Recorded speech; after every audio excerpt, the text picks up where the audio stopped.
Rinu, good morning. എന്തൊക്കെയാണ് നമ്മൾ തിരുവനന്തപുരത്ത് നിന്ന് പ്രതീക്ഷിക്കുന്ന പ്രധാനപ്പെട്ട വാർത്തകൾ? റിനു.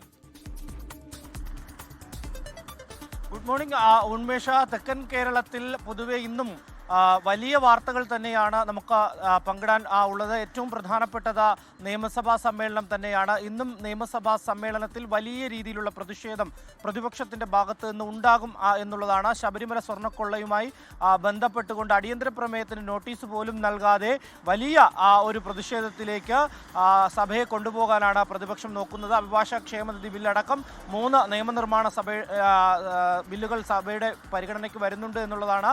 പൊതുമരാമത്ത്, ടൂറിസം, ഭക്ഷ്യ വകുപ്പുകളുടെ ധനാഭ്യർത്ഥന ചർച്ചകൾ ഇത് സഭയിൽ വരുന്നു എന്നുള്ളതാണ്. ഇതിനിടെ വലിയ പ്രതിഷേധം ശക്തമാക്കാൻ ഇപ്പോൾ പ്രതിപക്ഷം തീരുമാനിച്ചിട്ടുണ്ട്. മറ്റ് ഏറ്റവും പ്രധാനം LDF-നകത്തുള്ള നിയമസഭാ തെരഞ്ഞെടുപ്പുമായി ബന്ധപ്പെട്ടിട്ടുള്ള ഉഭയകക്ഷി ചർച്ചകളാണ്.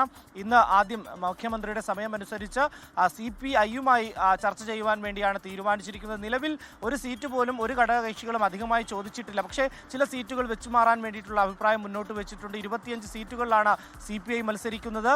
അത് അതേ സീറ്റുകളിൽ തന്നെ മത്സരിക്കുവാനും ഇപ്പോൾ നിലവിൽ തീരുമാനിച്ചിട്ടുണ്ട്. ചില സീറ്റുകൾ വെച്ചുമാറാനും തീരുമാനിച്ചിട്ടുണ്ട് എന്നുള്ളതാണ്. മറ്റേറ്റവും പ്രധാനപ്പെട്ട കാര്യം, നെടുമങ്ങാട് പ്രസവ ശസ്ത്രക്രിയക്കിടെ നവജാത ശിശു മരിച്ച സംഭവവുമായി ബന്ധപ്പെട്ടുകൊണ്ട് KGMOയെ വലിയ പ്രതിഷേധമാണ് നെടുമങ്ങാട് ആശുപത്രിയിൽ നടത്തിയിരുന്നത്. ഈ സൂപ്രണ്ടിനെ ആക്രമിച്ചു, ഒപ്പം ഒരു റിപ്പോർട്ടും തേടാതെ ആ ഡോക്ടർക്കെതിരെ നടപടിയെടുത്തു എന്നുള്ളതാണ് ഈ ഡോക്ടർമാരുടെ സംഘടന പറയുന്നത്.